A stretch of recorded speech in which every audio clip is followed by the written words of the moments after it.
4 लोक hair beauty makeup spa services देतात म्हणून मीही ते देईन. आय थिंक हा विचार चुकीचा आहे. तुम्ही कुठलीही गोष्ट करताय किंवा सलॉन चालू करायचं आहे तर तुम्हाला तुमच्या एरिया रिसर्च केला पाहिजे. 5 किलोमीटर्स टू 10 किलोमीटर्स रेडियसमध्ये आपल्याला आपला कस्टमर सापडतो.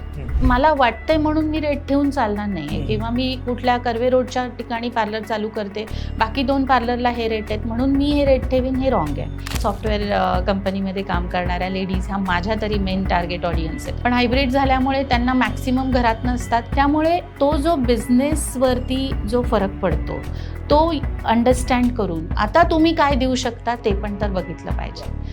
एक कोणीतरी मोठा डर्मॅट हायड्राफेशियल त्यांच्याकडे फॅसिलिटीज अवेलेबल आहेत, ते 50-60 हजार रुपये चार्ज करतात त्या गोष्टीसाठी. त्याच वेळेला अर्बन कंपनीवाले घरी जाऊन अगदी 1000-2000 रुपये जाऊन करतायत.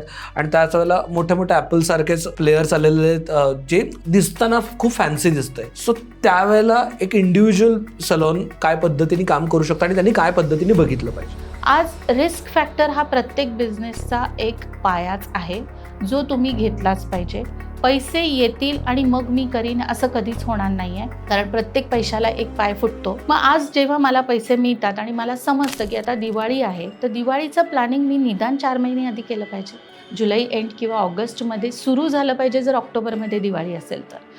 तुम्ही क्लायंटच्या केसांना त्वचेला ट्रीटमेंट करताय, जरी ती स्किन म्हणजे एक्सटर्नल सर्व्हिस असली तरीसुद्धा तुम्हाला ॲनेटॉमी फिजिओलॉजी माहीत पाहिजे. आज एखाद्याला पिंपल आला तर तो का आला ह्याचं रिझन आहे. 4 लोकांना पिंपल येतात, त्याची 4 वेगळी कारणं पण असू शकतात किंवा 2 कारणं वेगळी असतील, 2 सेम असतील. कोणी यामध्ये करिअर करू नये, कोणासाठी ही इंडस्ट्री नाही आहे. स्पष्ट बोलेन, ज्यांना पॅशन आणि डेडिकेशन नाही त्यांनी हा बिझनेस करू नये.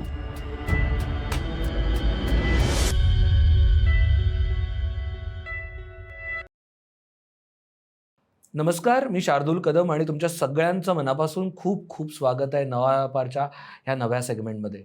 तुम्हाला माहिती आहे आपण नवा व्यापारमध्ये आता आपण मास्टर क्लास नावाचा एक सेगमेंट चालू केलेला आहे, ज्याच्यात आपण वेगवेगळे बिझनेस डोमेन्स घेतो आणि त्यातल्या एक्सपर्टसोबत, त्यातल्या वेटरनसोबत गप्पा मारतो, जेणेकरून आपल्याला त्या धंद्यात कसं शिरायचं, त्या धंद्यात कोणी जावं, कोणी जाऊ नये, काय खाचखळगे असू शकतात, काय पद्धतीने आपण त्याच्यात एक्सेल करू शकतो, काय पद्धतीने आपण प्रॉफिट कमवू शकतो, काय पद्धतीने लॉस वाचवू शकतो, ह्या सगळ्या गोष्टींवरती आपण गप्पा मारतो. त्याचमध्ये आज खूप महत्त्वाचा सेगमेंट घेतो आहे आपण, तो म्हणजे ब्युटी सलून इंडस्ट्री. ॲक्च्युली आपल्याला माहिती आहे की आजूबाजूला ऑलमोस्ट आपल्या ओळखीत किमान 3 ते 4 जण आहेत की जे ब्युटी सलून इंडस्ट्रीमध्ये आहेत. आपण स्वतः त्या इंडस्ट्रीचा लाभ घेत असतो, त्याच्यात आपले बरेचसे मित्रमैत्रिणी काम करत असतात. ह्या सगळ्या इंडस्ट्रीबद्दल बोलायला त्यातला एक वेटरन आज आपल्यासोबत आलेले आहेत, नीना खांडेकर मॅम. तुमचं खूप खूप स्वागत आहे आमच्या शोवरती. मॅमनं तुम्ही बऱ्याच ठिकाणी बघितलं असेल, त्या फाउंडर डायरेक्टर आहेत लिव्ज ब्युटी अँड स्पाच्या, Lives international beauty and spa इन्स्टिट्यूटच्या. त्यांनी 50,000हून जास्त स्टुडंट्सना या इंडस्ट्रीत ट्रेन केलेलं आहे. त्यांनी 40,000हून जास्त ब्राईड्सचा मेकअप केलेला आहे. त्या गेली 25 वर्ष झालं या इंडस्ट्रीत काम करतायत. त्या स्किल इंडियाच्या नॅशनल ज्युरी आहेत. सो आय थिंक आपण या इंडस्ट्रीबद्दल बोलायला, या इंडस्ट्रीत कोणी एंटर करत असेल तर कान आवळून सोडायला ह्याच्यापेक्षा परफेक्ट गेस्ट असू शकत नाही. मॅम, सगळं कौतुक मी बाजूला ठेवतो आणि मला खरंच रिक्वेस्ट आहे की तुम्ही जेन्युनली आमच्या प्रेक्षकांना कळीचे जे काही मुद्दे आहेत, जे काही कान आवळणं गरजेचं आहे, कान पिळणं गरजेचं आहे, तर प्लीज पिळा. कारण का आमच्या कार्यक्रमाकडनं ह्याच एक्सपेक्टेशन्स आहेत लोकांना की त्यातले खाचखळगे कळवायत, त्यातल्या काय प्रॉब्लेम्स आहेत, काय चॅलेंजेस आहेत आणि काय पद्धतीने त्याला आपण पुढे गेलं पाहिजे. तर सगळ्यात पहिल्यांदा मला हे समजून घ्यायचं मॅम की ही इंडस्ट्री वर्क कशी करते. एखादं ब्युटी सलॉन नक्की ॲज अ बिझनेस म्हणून कसं वर्क करतं, म्हणजे त्याच्या काय इकॉनॉमिक्स असतात, काय मार्जिन्स असतात, ह्या आपण बेसिक प्रश्नापासून सुरुवात करूया. सर्वप्रथम शार्दूल, तुम्ही हा खूप छान उपक्रम करताय आणि आलं तुमच्या प्रश्नांकडे जायचं तर ब्युटी हा बिझनेस पहिली चालू करताना लोकांना खूप सिम्पल वाटतं, लोकांना खूप सोपं वाटतं. त्यांना वाटतं की मी हा कोर्स केला, आता मला घरातल्या घरात काहीही करता येईल. येस, आय अग्री की घरातनं पण हा बिझनेस करता येऊ शकतो. पण तुम्हाला नेमकं त्या बिझनेसला काय प्रोफाईल करायचं आहे, तुम्हाला त्याला किती पुढे वाढवायचं आहे, तुमचे फ्युचर प्लॅन्स काय आहेत, तुमचं विजन काय आहे, त्याच्याप्रमाणे हा बिझनेस असला पाहिजे. बरं. कुठल्याही बिझनेसची रूपरेषा ही अशीच ठरते. Correct. तर मला असं पहिली गोष्ट तर सर्वांना हे सांगायचं आहे नक्कीच, की ह्या बिझनेसकडे खूप सोपा असं बघू नका. शेवटी हाही बिझनेस आहे. आज तुम्ही त्याच्यामध्ये 4,000 रुपये गुंतवा किंवा 40 लाख रुपये गुंतवा, शेवटी ती गुंतवणूक आहे. म्हटल्यावरती त्याचे योग्य रिटर्न्स योग्य वेळामध्ये येणं पण गरजेचं आहे. सो हा बिझनेस नक्कीच खूप चांगला आहे. प्रॉफिट मार्जिन चांगल्या पद्धतीने मिळवून देणारा हा बिझनेस आहे आणि ह्या बिझनेसमध्ये येत असताना आपल्याला निश्चितच बिझनेस प्लॅन तयार करूनच आलं पाहिजे. ह्याच्यासाठी तुम्ही MBA केलं पाहिजे आणि तुम्हाला खूप मोठं त्यातलं नॉलेज पाहिजे असं नाही. आपल्याला जमा खर्च समजला पाहिजे आणि मी इन्व्हेस्ट केलेल्या पैशांमध्ये मला नेमकं किती मिळवायचं आहे हेही माहीत पाहिजे.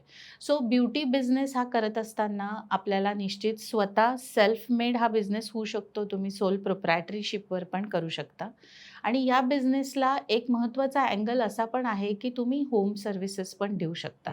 सो हे व्हर्टिकल्स पण त्याच्यामध्ये खूप सारे आहेत. तर तुम्हाला नेमका कसा बिझनेस करायचा यावरती आय थिंक सगळ्या गोष्टी अवलंबून असतील. साधारणतः बऱ्याचदा म्हणजे मी इस्लामपूरसारख्या एका छोट्या शहरातून येतो, तर आम्ही बघितलं की कोणतंही महिला मंडळ असेल, कोणतंही राजकीय कॅम्पेन असेल, तर त्याच्यात महिला विमेन एम्पॉवरमेंट किंवा महिलांच्या सशक्तीकरणासाठी जे कुठलं केलं जातं, त्याच्यात पहिलं कुठला कोर्स दिला जातो तो तो म्हणजे ब्युटी पार्लरचा कोर्स. म्हणजे लिटरली काही नाही येते तर ब्युटी पार्लरचा कोर्स करा, ह्या पद्धतीने केलं जातं. पण नक्की एखादं ब्युटी पार्लर चालू करायचं असेल तर काय काय स्किलसेट येणं गरजेचं आहे, काय काय गोष्टी असतात त्याच्यात. म्हणजे रेस्टॉरंट बिझनेसमध्ये कसं असतं की एक किचन असतं, एक हॉस्पिटॅलिटी म्हणजे सर्व्हिसिंग असतं, त्याच्यानंतर तुमचं इन्व्हेंटरी असते, प्रोक्युअरमेंट असते. तसं ब्युटी पार्लरच्या ह्याच्यात जर आपण सेगमेंट्स बघितले तर काय काय असतात? सर्वच सेगमेंट असतात फ्रँकली स्पीकिंग, कारण आमच्या प्रोडक्ट्सना शेल्फ लाईफ पण आहे. सो अगदी बेसिक गोष्टी सांगायच्या झाल्या तर पहिले तुम्ही जे सर्व्हिसेस देणार त्याचं पूर्ण सखोल ज्ञान तुमच्याकडे पाहिजे. तुम्ही क्लायंटच्या केसांना, त्वचेला ट्रीटमेंट करताय, जरी ती स्किन म्हणजे एक्सटर्नल सर्व्हिस असली तरीसुद्धा तुम्हाला ॲनाटॉमी, फिजिओलॉजी माहीत पाहिजे. आज एखाद्याला पिंपल आला तर तो का आला ह्याचं रिझन आहे. 4 लोकांना पिंपल येतात, त्याची 4 वेगळी कारणं पण असू शकतात किंवा 2 कारणं वेगळी असतील, 2 सेम असतील. तर तुम्हाला ते सायन्स आतून जाणून घेण्यासाठी योग्य कोर्स करणं, सर्टिफिकेट कोर्स करणं गरजेचं आहे. ऑनलाईन जरूर तुम्ही शिकू शकता, पण हा जास्त करून प्रॅक्टिकल बिझनेस असल्यामुळे ऑनलाईन थिअरॉटिकल पार्ट आणि प्रॅक्टिकल नॉलेज तुम्ही हँड्स ऑन घेणं आणि कमीत कमी प्रत्येक काय म्हणूयात प्रॉब्लेम करता 10 ते 15 क्लायंट और 10 ते 15 सर्व्हिसेस तुम्ही प्रॅक्टिस करणं त्या क्लायंटवर, त्या स्किन टाईपप्रमाणे हे जास्त गरजेचं आहे. दुसरं महत्त्वाचं गरजेचं आहे ते म्हणजे थिअरी प्रॅक्टिकल तुम्हाला समजा छान जमायला लागलं तर ज्या वेळेला तुम्ही सलॉन चालू करता त्यावेळेला तुम्ही कुठल्या सर्व्हिसेस देणार आहात ते टेक्निकली तुम्हाला माहिती पाहिजे. मग स्किनमध्ये व्हर्टिकल आहे, हेअर आहे, मेकअप, नेल्स, स्पा आहेत.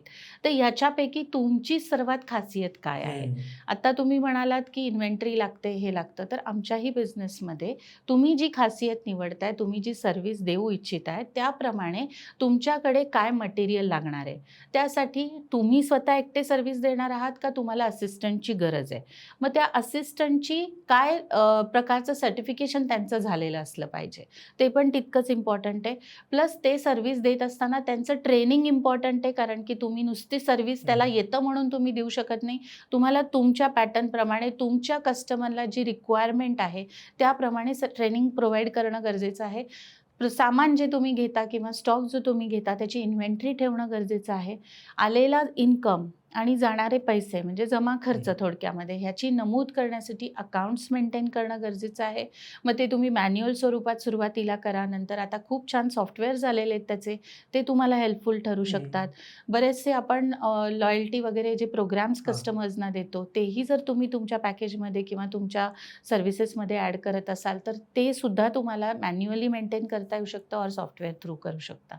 सो आय थिंक हे फॅक्टर्स निश्चितच इम्पॉर्टंट आहेत. प्लस कॉम्पिटिशन इम्पॉर्टंट आहे, कारण तो ॲनालिसिस पण करणं गरजेचं असतं. आणि याच्यात तुम्ही आता सेगमेंट सांगितले, वेगवेगळे सर्टिफिकेशन सांगितले, तर आपण सर्टिफिकेशन्सवरती मला थोडंसं डबल क्लिक करावं असं वाटतं. कारण का बऱ्याचदा याच्यामध्ये ना खूप व्हरायटी आहे. म्हणजे अगदी वन डे कोर्स असतात, फेशियलचा फ्रीमध्ये कोर्स पण असतो कुठला तरी पॉलिटिकल ह्याच्यात किंवा महिला मंडळाच्या याच्यात, किंवा अगदी लाखो रुपये भरून तुम्ही मोठ्या इन्स्टिट्यूट्सना, इंटरनॅशनल इन्स्टिट्यूट्सला पण जाता. तर नक्की कोणता कोर्स केला पाहिजे, हे कसं ठरवायचं आणि काय लेवलला, म्हणजे माझं अगदी मी समजा पुण्यात असेल किंवा अगदी छोट्या गावात असेल तर एक साधं ब्युटी पार्लर चालू करणं, तर त्याच्यासाठी काय कोर्स लागला पाहिजे, हे कसं ठरवायचं? म्हणजे मुळात साधं ब्युटी पार्लर असं काही असतं का? हो, हां. बेसिकली साधं ब्युटी पार्लर म्हणण्यापेक्षा आपण थोडंसं इन्व्हेस्टमेंटची माझी आत्ताची कपॅसिटी किती आहे आणि त्या कपॅसिटीप्रमाणे मला एक्सेल किती करायचं आहे, त्या हिशोबाने आपण बोलूया. Yes. कारण एखादं साधं ब्युटी पार्लरही तुम्हाला करोडोचा बिझनेस करताना दिसू शकतं. सो मी असं सांगेन की ज्या मुलींना हे फील्ड करिअर म्हणून निवडायचं आहे, त्यांनी एकदम पहिले तर कॉन्फिडंट राहिलं पाहिजे. त्यांची नेमकी इच्छा काय आहे, नेमकं त्यांना कशामध्ये काम करायचे ते डोक्यात फिक्स पाहिजे. 4 लोकं hair, beauty, makeup, spa services देतात म्हणून मीही ते देईन, आय थिंक हा विचार चुकीचा आहे आत्ताच्या जनरेशनमध्ये. कारण लोकांना, माझे पण क्लायंट खूप असे आहेत की जे आमच्याकडे स्किन मेकअपसाठी खास करून येतात, स्पासाठी येतात. हेअर दुसरे काही सलॉन असतील ज्यांच्यामध्ये हेअर स्पेशलायझेशन असेल, तर हे ठरवणं गरजेचं आहे. मग ते कुठलंही तुम्ही बेसिक इन्व्हेस्टमेंटवर घरच्या घरी सुरू करा पार्लर, किंवा एखादी जागा घेऊन करा, किंवा मोठ्या प्रमाणावरती स्थापन करा. हे सर्वात इम्पॉर्टंट आहे. मी परत सांगेन की तुमचं नेमका गोल काय आहे हे माहिती असणं खूप गरजेचं आहे. कारण डिफाईन गोल सेट नसेल तुमच्याकडे, मग तो गोल किती छोटा आहे आणि किती मोठा आहे ह्याला मी जास्त महत्त्व देणार नाही. सुरुवातीला तो छोटाच असतो सगळ्यांच्या बाबतीमध्ये. तो वाढवायचा कसा हे तुमची विजन आहे, तुमची कला आहे आणि त्याप्रमाणे तो वाढू शकतो. सो आय थिंक ते इम्पॉर्टंट आहे. सर्टिफिकेट्सबद्दल बोलायचं झालं तर निश्चितच तुम्ही टेक्निकली साऊंड असला पाहिजे तुमच्या प्रोफेशनच्या बाबतीमध्ये. यूट्यूब बघितलं आणि मला जमलं असं नाही आहे, किंवा तुम्ही म्हणता तसं की खूप सारे अशा इन्स्टिट्यूशन्स आहेत किंवा असे गव्हर्नमेंट स्कीम्स आहेत ज्याच्यामध्ये कोर्सेस प्रोव्हाइड केले जातात. पण मला निश्चित सांगायला आवडेल की काही शॉर्टकटमधले कोर्सेस आपण नाही घेतले पाहिजेत. याचा अर्थ गव्हर्नमेंट शॉर्टकट कोर्सेस प्रोव्हाइड करतं असं अजिबात नाही आहे. ते देताना जर शॉर्टकटमध्ये दिले जात असतील तर त्याच्यामध्ये गव्हर्नमेंटची काही चुकी नाही आहे. सो आपण टेक्निकली प्रायव्हेट ऑर गव्हर्नमेंट अकॅडमीजमध्ये जाऊन शिका, सखोल अभ्यास बघा काय आहे. Right from anatomy, physiology, sanitation, sterilization, hygiene, product knowledge, तुमचे बिझनेस एथिक्स, प्रोफेशनल म्हणजे business studies and professional ethics, इथपासनं ते तुमच्या कोर टॉपिकपर्यंत तिथे शिकवलं गेलं पाहिजे. प्रत्येक टॉपिकबद्दल पूर्ण सखोल ABCDपासनं किंवा अबकडपासनं माहिती घेऊन तुम्हाला नंतर ती सर्व्हिस कशी क्लायंटला प्रोव्हाइड करायची त्याचं प्रात्यक्षिक झालं पाहिजे. कमीत कमी 4 ते 5 वेळा, जास्तीत जास्त जेवढं होईल तेवढं. आय थिंक हा असा जर व्यवस्थित अभ्यास झाला तर तुम्ही इंटर्नशिप्सही केले पाहिजेत. माझं पूर्णपणे सांगणं आहे, असे आम्ही अनेक स्टुडंट्स बघितलेत वेगवेगळ्या शहरांमध्ये, इंडियात सुद्धा आणि बाहेरसुद्धा, की शिकलं म्हणजे आलं आणि आता मी उद्या बिझनेस चालू करीन, ही जी मेंटॅलिटी आहे, मला वाटतं ही मेंटॅलिटी चुकीची आहे, स्ट्रॉंगली चुकीची आहे. कारण तुम्हाला प्रॅक्टिस असणं गरजेचं आहे. आज MBA असू, हॉटेल मॅनेजमेंट असू, त्यांच्या अभ्यासक्रमात इंटर्नशिप कंपल्सरी आहे. त्याच्याशिवाय असेसमेंट, असाइनमेंट कंपल्सरी आहे. ते दिल्याशिवाय तुम्हाला सर्टिफिकेट प्रोव्हाइड नाही करत कॉलेज. मग जर तुम्ही ते ॲक्सेप्ट करून ते कंपल्सरी करता तर मग ब्युटी कोर्सेसच्या बाबतीत तुम्ही ते का नाही करत? मी म्हणेन की हा आय थिंक तुम्ही कानपिळा जे बोललात तर इथे मला नक्की कान पिळायचं आहे की तुम्ही हे केलं पाहिजे. इंटर्नशिप्स इम्पॉर्टंट आहेत कारण तुम्ही दुसऱ्याच्या जीवावर अनुभव घेत असता. माझ्याकडे जर इंटर्नशिपला कोणी आलं तर मी इंटर्न मुलगी जी काही अपॉइंट केली आहे तिच्या हातनं उद्या फेशियल करताना समजा एखादी छोटी चूक झाली तर डायरेक्ट क्लायंट मला ब्लेम करतं, डायरेक्ट क्लायंट तिला ब्लेम नाही करत. पहिली गोष्ट. दुसरी गोष्ट, तिला ब्लेम जरूर होईल, आमच्याकडून होईल की हे तू शिकवलं असताना सुद्धा असं का नाही केलंस. हा एक भाग झाला. सो तुम्ही दुसऱ्याच्या जीवावर शिकता, हे खूप इम्पॉर्टंट आहे. तुमच्या चुका इथे सुधारायला तुम्हाला संधी मिळते. क्लायंट हँडलिंग, कारण तुम्ही क्लास करताना फक्त तुम्ही त्या विषयावरती अभ्यास केलेला असतो, तुम्हाला बॅकएंडला काय चालतं हे ठीकसं माहीत नसतं प्रॅक्टिकली. मग इथे तुम्हाला रिसेप्शन हँडलिंग, अपॉइंटमेंट बुकिंग, क्लायंटला आल्यापासनं वेलकमपासनं गुड बाय करेपर्यंत, होम सर्व्हिस देईपर्यंत काय करायच्या स्टेप्स, क्लायंटचे फॉर्म्स असतात, कन्सल्टेशन, ॲनालिसिस, ते कसे भरायचं, हे सगळं व्यवस्थित नॉलेज आय थिंक जॉबमध्ये मिळू शकतं. तर पार्लर लहान असू नाही तर मोठं असू, मला वाटतं ह्या स्टेप्स खूप इम्पॉर्टंट आहेत. आणि इंटर्नशिप करत असताना तुम्ही तुमचा बिझनेस प्लॅन रेडी करत राहा, की मला आता भविष्यात पार्लर कसं हवं आहे, एका खोलीत हवं आहे, कुणाकडे तरी मला असोसिएट होऊन पार्लर करायचं आहे. समजा लीजला त्यांनी अप्रोच केलं तर आम्ही मुलींना जागा देतो. आम्ही त्यांना सांगतो की सुरुवातीला तुझ्याकडे भांडवल नाही आहे, तर तू आमची जागा युटिलाइज कर. तू 100 रुपये घेत असलीस तर त्यातले 70 रुपये तू ठेव, 30 रुपये आम्हाला दे. तर असे पण असोसिएशन्स तुम्ही करू शकता. तर या पद्धतीने मला असं वाटतं एक्सप्लोअर करायला लोकांनी हरकत नाही. आणि मॅम तुम्ही मगाचपासून खूप इंटरेस्टिंग गोष्ट सांगताय की तुम्ही अगदीच ॲनाटॉमी फिजिओलॉजी समजून घेतली पाहिजे. कारण का बऱ्याचदा ना ह्या फील्डकडे ना इझी टू गो, म्हणजे काही नाही जमत आहे तर एक ब्युटी पार्लरचा कोर्स करून टाक, काही नाही जमत आहे तर हेअर करायला शिक, तू मेहंदी काढायला लाग, तुला की हेअर स्टायलिस्ट बन जा, तुला चांगलं वेणी घालते, या इतक्या लेवलला अगदी मुलांच्या बाबतीत पण हे होतं की काही नाही जमत आहे तर एक कोर्स करून ये आणि भावाकडं कामाला लाग. अशा पद्धतीने बघितलं जातं. पण खरं तर हे लिटरली कॉस्मेटॉलॉजीमधलं इम्पॉर्टंट सेगमेंट आहे, ज्याच्यात तुम्ही एखाद्याच्या स्किनवरती, डायरेक्ट स्किनवरती, जी अगदी डोळ्याच्या जवळ जाणारी स्किन आहे, तुम्ही कानाला, ओठांना, त्यांच्या केसांना ट्रीट करताय. सो ह्याचा काय इम्पॅक्ट होऊ शकतो जर हे अंडरस्टँडिंग नसेल. म्हणजे मी का त्याच्यावरती परत परत येतं, कारण का जर हे नीट लक्ष देऊन नाही शिकलं तर त्याचा काय त्रास होतो हे जर समजून घेतलं तर आय गेस लोकांना लक्षात येईल की किती महत्त्वाचं आहे. बिलकुल. खूप सुंदर क्वेश्चन आहे हा. सर्टिफिकेशन म्हणून इम्पॉर्टंट आहेत. मग ते तुम्ही नॅशनल सर्टिफिकेशन घ्या, इंटरनॅशनल सर्टिफिकेशन घ्या, कारण ह्याच्यामध्ये पण बऱ्याच प्रकारचे सर्टिफिकेशन्स अवेलेबल आहेत आणि वेगवेगळ्या स्ट्रीममध्ये आहेत. स्किन, हेअर, मेकअप, स्पा, नेल. तर आज आपण एखादं प्रॉडक्ट म्हणतो, लेट्स से ब्लीच. आज आपण ब्लीच म्हणतो, तर ब्लीचनी गोरं होतं, टॅन कमी होतं, केसांना हलकासा पिवळेपणा येतो, इतपत नॉलेज आहे. आता त्यामध्ये जे क्रीम आणि ॲक्टिवेटर मिक्स केलं जातं, त्याचं प्रमाण जर कमी जास्त झालं तर त्वचेला हार्म होऊ शकतो. हेही माहीत असतं, कारण हे शिकवलेलं असतं. पण कुठला स्किन टाईप आहे माझ्या क्लायंटचा, ती जी आलेली आहे तिचा, तोच जर माहीत नसेल, तो नीट कळतच नसेल, तर तुमच्या ब्लीचचा जर त्याच्यावर रिव्हर्स परिणाम झाला तर तुम्हाला त्याच्यावरती, आणि ॲग्रिवेट झाला काही प्रॉब्लेम, तर तुम्हाला त्याच्यावरती सोल्युशन पण माहीत पाहिजे. एक भाग. सर्वप्रथम तर स्किन माहीत पाहिजे, मी ॲनाटॉमी फिजिओलॉजी माहीत पाहिजे, प्रॉडक्ट नॉलेज माहीत पाहिजे. हे मी सारखं वारंवार म्हणून सांगते. खूपदा हेही माहीत पाहिजे की कॉन्ट्रा इंडिकेशन्स काय आहे. एक्स्ट्रीम ड्राय स्किन आली तर ब्लीच निश्चितच करत नाही. आम्ही स्ट्रेट अवे क्लायंटला सांगतो, सॉरी मॅम, आपल्याला हे ट्रीटमेंट तुमच्या आत्ताच्या स्टेजला, जी स्किनची स्टेज आहे तिथे हे प्रॉडक्ट नाही चालणार, कारण तुम्हाला असा असा त्याचा परिणाम भोगावा लागेल. मग आता हे सांगितलं तर समोरच्या क्लायंटला ते समजतं आणि कुणाला वाटेल आपली स्किन खराब करून द्यायला. मग त्याला पर्याय पण असतात. तर मला असं वाटतं हे जेव्हा शास्त्रशुद्ध नॉलेज तुम्ही घेता ना, त्याच वेळेला तुम्ही क्लायंटपर्यंत ह्या सर्व्हिसेसचं योग्य अचूक पर्याय देऊ शकता. कारण मार्केटमध्ये खूप सारे नवीन छान प्रोडक्ट्स आलेले आहेत. फक्त त्याचं युटिलायझेशन कसं करायचं, कॉम्बिनेशन कसं करायचं, हे स्किन, हेअर आणि तुमचे नेलचा जो टाईप असतो त्याप्रमाणे तो ठरतो. आणि मला असं वाटतं प्रामुख्याने हे माहीत पाहिजे. ह्याला पण हेल्थ हायजीनचे लायसन्स असतात, इन्शुरन्स असतो. खूप जणांना हे ठाऊक नसतं. इव्हन म्हणजे मला माहीत नाही तुमचा तो पुढचा प्रश्न आहे की नाही, पण लायसन्सिंग हे खूप इम्पॉर्टंट आहे.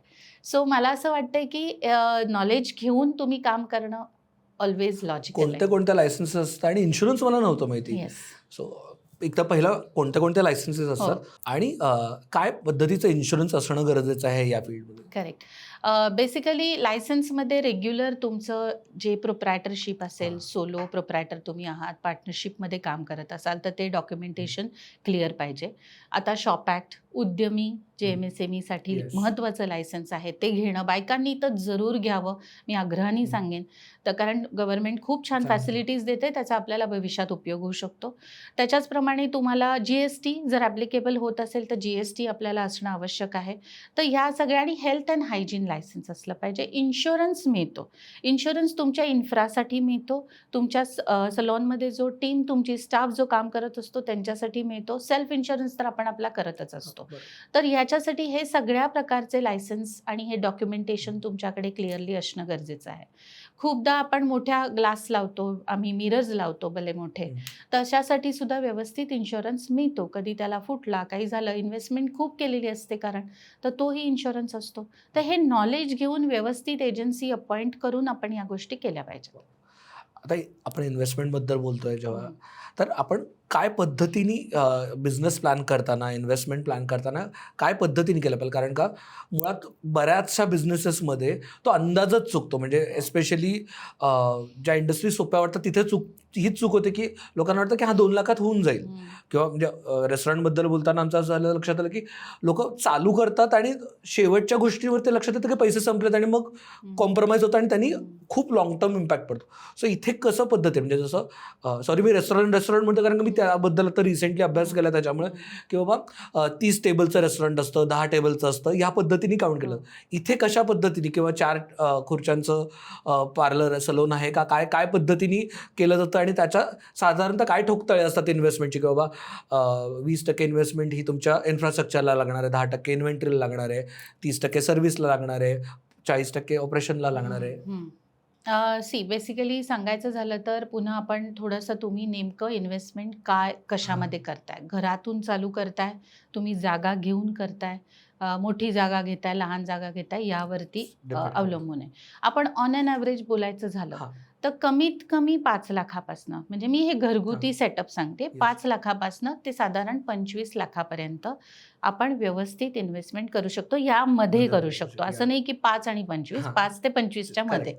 मग आता याच्यामध्ये आपल्याला बायफर्केशन केलं पाहिजे. ज्या सर्व्हिसेस आपण प्रोव्हाइड करणार आहोत, त्या सर्व्हिसेसला तुम्हाला नेमकं टीम साईज काय लागणार आहे, स्टायलिस्ट किती लागणार आहेत, थेरपिस्ट किती लागणार आहेत, रिसेप्शनवर लागणार आहे का, हाऊसकीपिंग लागणार आहे का, मग ॲडिशनल अजून तुम्हाला मॅनेजर ठेवायचं जर तुमचा प्रेझेन्स तिथे कमी असेल तर हा एक ठोकताळ तुमच्याकडे पाहिजे.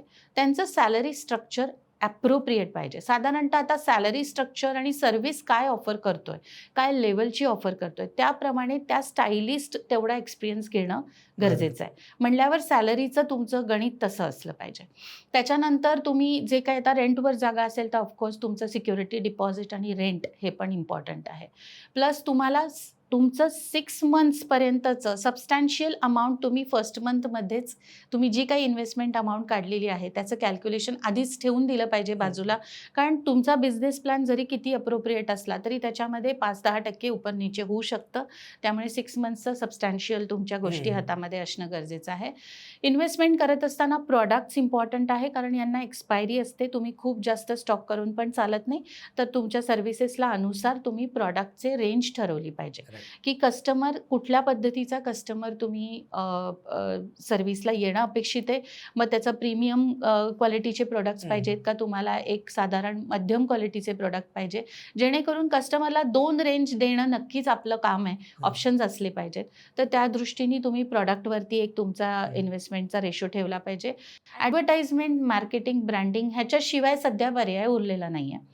मग तुम्ही सोशल मीडिया थ्रू करताय, तुम्ही लिफलेट हँडआउट सगळीकडे डिस्ट्रीब्यूट करताय का, तुम्ही एखादा इन्फ्लुएन्सर अपॉइंट करून त्याच्याकडनं मार्केटिंग करून घेताय, किंवा तुम्ही कोणाशी असोसिएट होऊन तुम्ही तिथे जाऊन व्हिजिट करून ग्रुप्समधनं मार्केटिंग करताय, तर ती एक कॉस्ट तुमची बाजूला असली पाहिजे.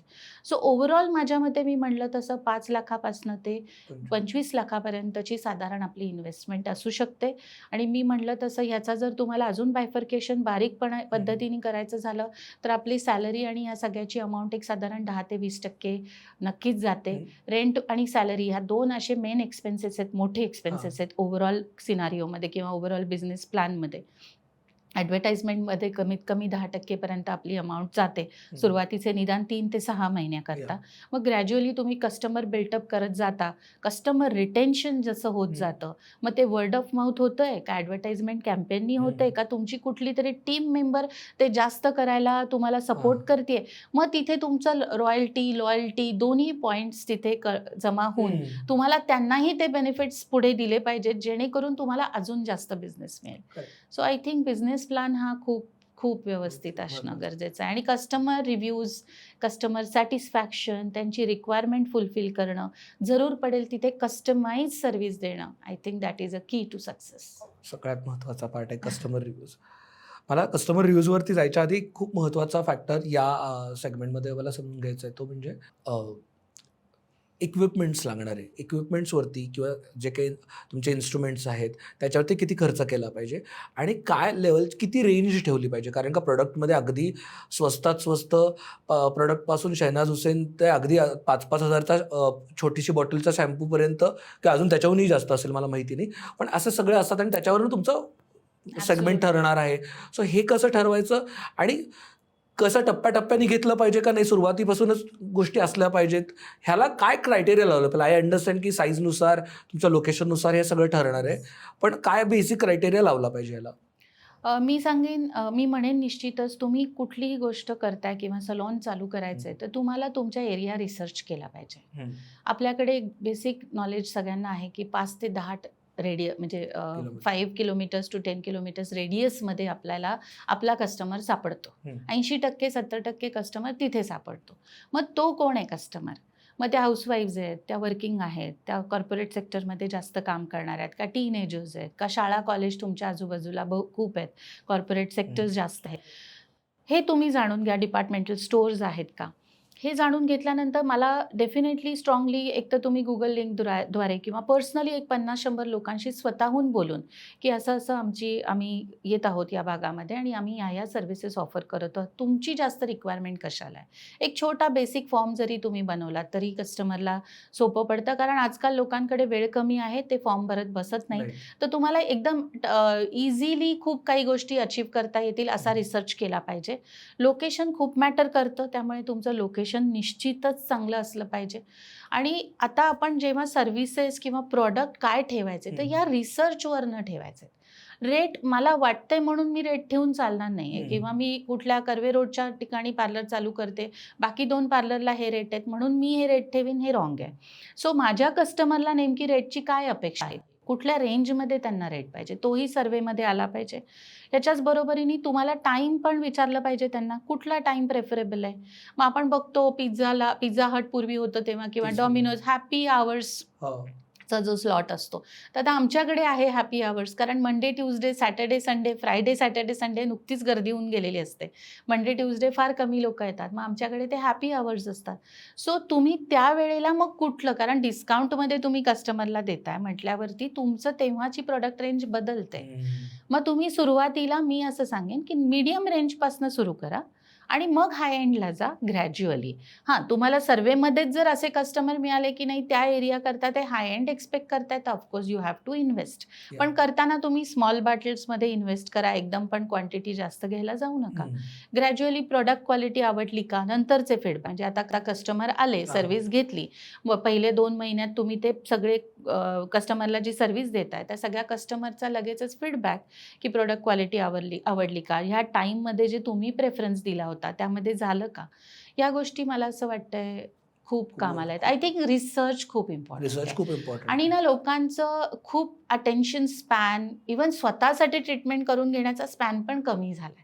ड्यू टू हेक्टिक लाईफस्टाईल असेल, अनेक रिस्पॉन्सिबिलिटीज असतील. आजकाल हायब्रिड पॅटर्न कंपनीजमधनं खूप झाला आहे. आमचे मेन कस्टमर तर सॉफ्टवेअर कंपनीमध्ये काम करणाऱ्या लेडीज ह्या माझ्या तरी मेन टार्गेट ऑडियन्स आहेत. पण हायब्रिड झाल्यामुळे त्यांना मॅक्सिमम घरात नसतात, कॅमेरा समोर असतात, बऱ्याचदा कॅमेरा ऑफ ठेवतात. त्यामुळे तो जो बिझनेसवरती जो फरक पडतो तो अंडरस्टँड करून आता तुम्ही काय देऊ शकता ते पण तर बघितलं पाहिजे. सो मला असं वाटतं की हा रिसर्च नॉनस्टॉप आहे, जसं अपग्रेडेशन नॉनस्टॉप आहे. तुम्ही कुठल्याही फील्डमध्ये असाल तर नवीन येईल ते तुम्ही पटकन अडॉप्ट केलं पाहिजे, शिकलं पाहिजे. कस्टमरला दुसऱ्यांनी ती सर्व्हिस प्रोव्हाइड करायच्या आधी तुम्ही केली पाहिजे. So I think this is very important. तुम्ही आता म्हणाला त्याच्यावरून मला खूप इंटरेस्टिंग वाटलं की तुमचा कस्टमर सतत इव्हॉल्विंग आहे, सतत चेंज होत राहणार आहे, त्याच्याकडे तुमचं लक्ष असलं पाहिजे, तुमचं मार्केटवरती नजर असली पाहिजे.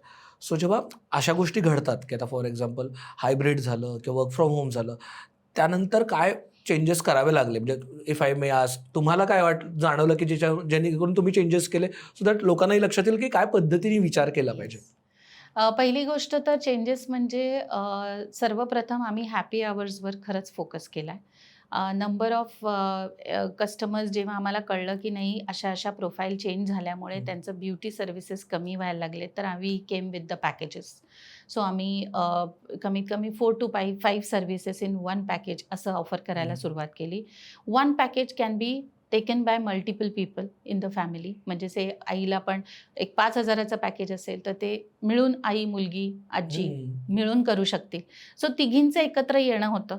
तिघींजणी जरी समजा एकत्र नाही आल्या, त्यांच्या त्यांच्या वेळेला येऊन केल्या, तर ते लोकांना जास्त आवडलं.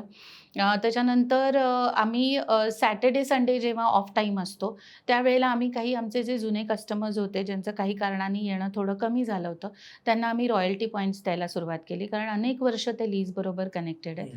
तर आम्ही हे जास्त करून आय थिंक आम्हाला ह्याचा खरोखर खूप फायदा झाला.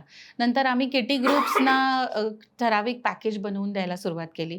जसं आपण हॉटेलमध्ये जातो, म्हणतो हा हॉल आहे, आम्ही 50 लोकं येणार आहोत, ते तुम्हाला मेन्यू देतात आणि 5-6 मेन्यू ठेवतात. तसे आम्ही 5-6 पॅकेजेस कस्टमाइज केले, ते ठेवले. त्यामुळे आमच्याकडे किटी ग्रुप्सचं प्रमाण खूप वाढलं. त्यात या सॉफ्टवेअर कंपनीच्या लेडीज पण असायच्या, त्यांचा एक वेगळा किटी ग्रुप असायचा. मग त्यांच्यासाठी आम्ही सेपरेट सर्व्हिसेस, मग त्यावेळेला टी, कॉफी, स्नॅक्स, जे एरवी इंडिव्हिज्युअल सर्व्हिसेस बरोबर ऑफर होत नाही. टी, कॉफी रेग्युलरली ऑफर होते, पण बाकी स्नॅक्स हे आम्ही त्यांच्याशी डिस्कस करून त्यांना ऑफर करायला सुरुवात केली. सो त्यामुळे आय थिंक त्यांना कॉम्बो पॅकेजेस मिळायला लागले आणि त्याचा आम्हाला खूप बेनिफिट झाला. तुम्ही तुमचा ऑडियन्स कोण आहे, त्यांची जर्नी काय आहे, त्याच्यानुसार तुमचे प्रोडक्ट्स त्याला अलाइन केले पाहिजेत, त्याच्याशिवाय पर्याय नाही. पण तुम्ही आता बोलता बोलता खूप इंटरेस्टिंग गोष्ट सांगितलीत. आता मी मिल सलूनमध्ये जातो ना, तर मला माहिती आहे की गेल्यावरती मला चहा विचारतात आणि जिथे मला चहा विचारत नाही ना, तिथे मी परत जात नाही. आणि खरं तर 10 रुपयाचा चहा आहे, काय फरक पडतो, 10 रुपयाचा पण नसेल, आय गेस तो एवढासा देतात ते त्यांच्यासाठी कमीच असेल, पण इट मॅटर्स. पण हे अशा काय काय छोट्या छोट्या गोष्टी असतात, चहा असेल, AC असेल, स्वच्छता असेल, काय काय छोट्या छोट्या गोष्टी असतात ज्या मॅटर करतात तुमच्या कस्टमर सॅटिस्फॅक्शनसाठी? मी इथे तुम्हाला आमचं उदाहरण देईन. मी 2002ला सुरू केलं. पहिली गोष्ट तर हेच आपल्या घरातनं येतं की आलेल्या पाहुण्यांना आपण पाणी आणि चहा विचारतोच. मग ते घर असू नाही तर ते बिझनेसचं ठिकाण असू, 2 पायऱ्या चढून येऊ नाही तर 10 पायऱ्या चढून येऊ किंवा लिफ्टने येऊ, आलेल्यांना तुम्ही पाणी आणि चहा विचारायलाच पाहिजे. हे पहिली गोष्ट.